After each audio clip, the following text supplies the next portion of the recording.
Nandiyan po ba si Jake? Ready na po ba siyang durugin ko? Aba, parang may ibubuga ka. Anong hero gagamitin mo? Clint po, top Cavite to. Tap Cavite? Tara, subukan natin kung may ibubuga to. Puntahan natin sa pwesto.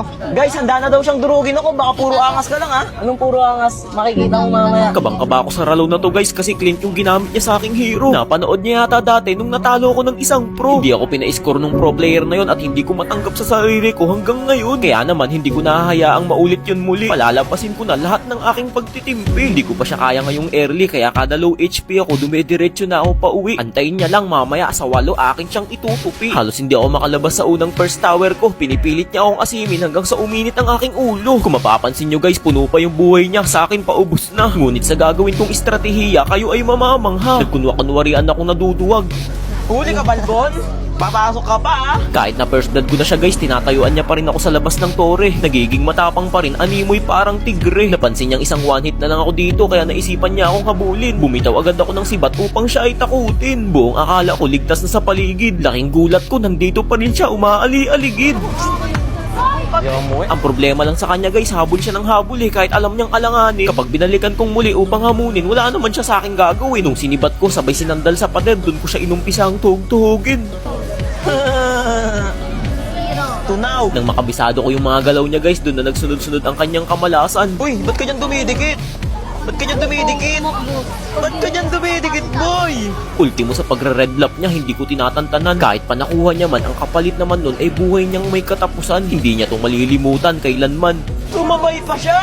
Bali palak item na nga pala ako dito pero nakukuha niya pa rin akong palagan. Kala mo talaga kanya akong mahihigitan. Oh!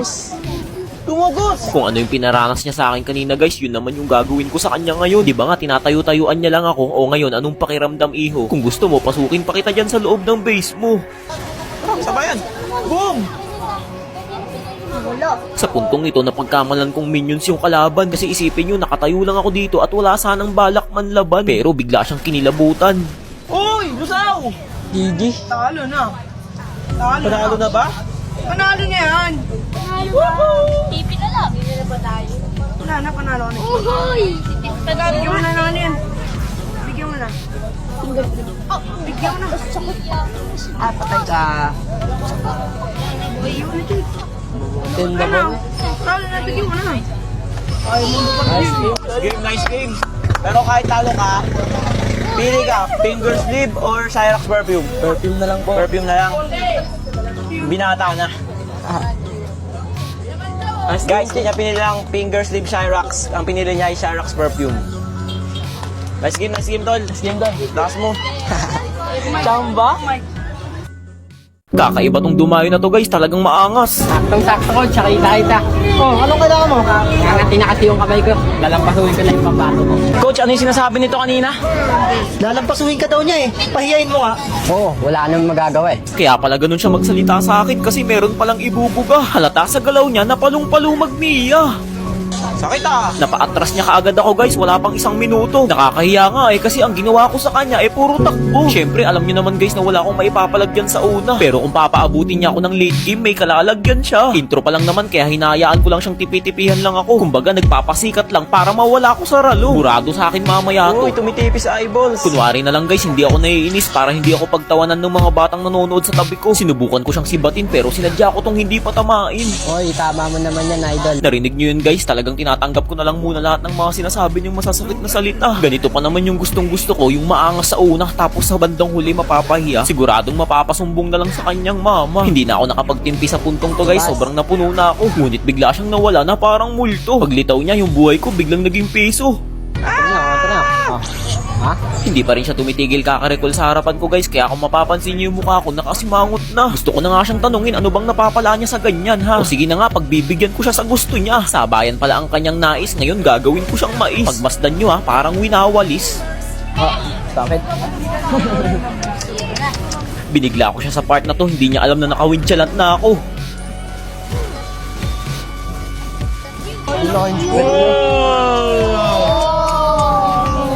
Natandaan nyo ba yung sinabi niya sa akin kanina guys? Lalampasuin niya daw ako. Parang nagkabaliktad yata iho. No. 3-0 na yung score namin guys, miski na isa hindi man lang niya ako mabigyan. Puro lang pala siya salita, ngunit wala namang laman. Pagharapan, wala man lang kalaban-laban. Mag-win dyan ka ba, boy?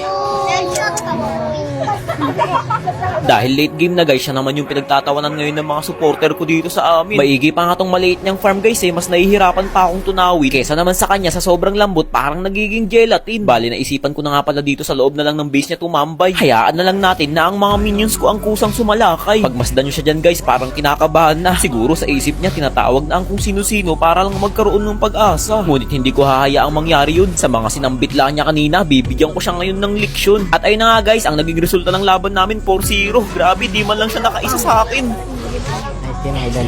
Di pa natatapos. Ano yun, tapos na yun. Nice game, nice game. Pero kahit talo ka, pili ka, finger sleeve o Shyrax perfume. Relax na lang. Shyrax perfume.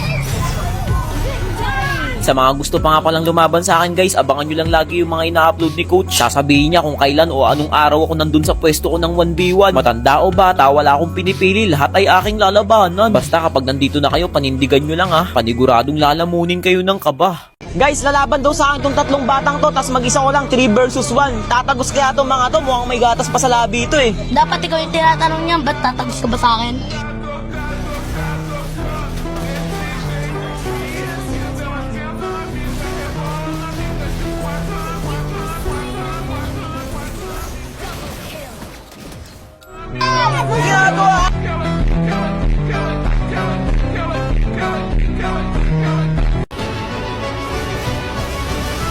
Grabe, pulit ako!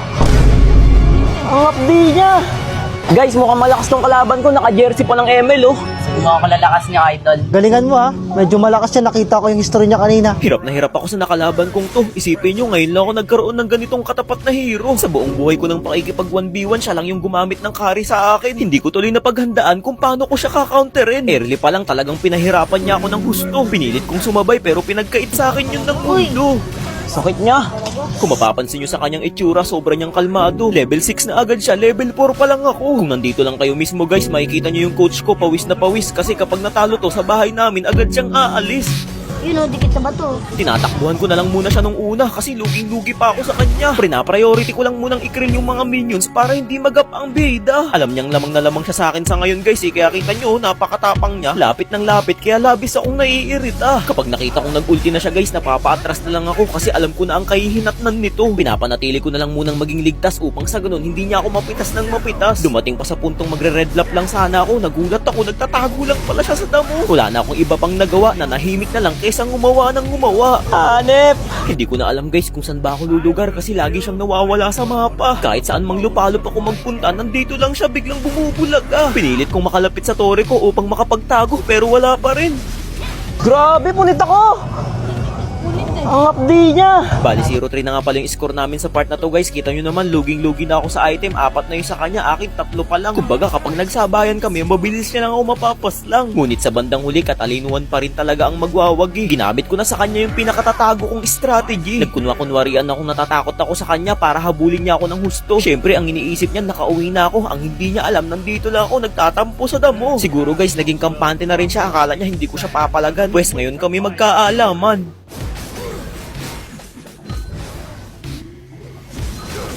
Woo! This one. Nakaisa ako sa kanya guys, para sa akin sapat na yun para manalo sa laban na to. Pero nagugulumihanan pa rin ako kung makakamtan ko na ba ang pagkapanalo. 25 segundo pa siya bago mabuhay kaya susulitin ko na. Pag lumabas yung mga minions niya, wawalisin ko na ng isa-isa. Tsaka wala na rin naman na siyang pag-asa dyan guys, lock item na ako eh. Kilala nyo naman ako kapag ganitong full item wala nang nakakatabla sa akin. Kahit anong gawin, sino man, hindi na ako kakayanin. Bali nung nalinis ko na nga pala yung mga minions niya guys, agad-agad akong umuwi kasi mabubutas na yung bot lane na tower ko. Iniasa ko na lang sa mga crits ang kanyang pagkatalo. Kahit paano nagkaroon siya ng konting tsansa pero tingnan natin kung aabot ba siya. Tapos ba?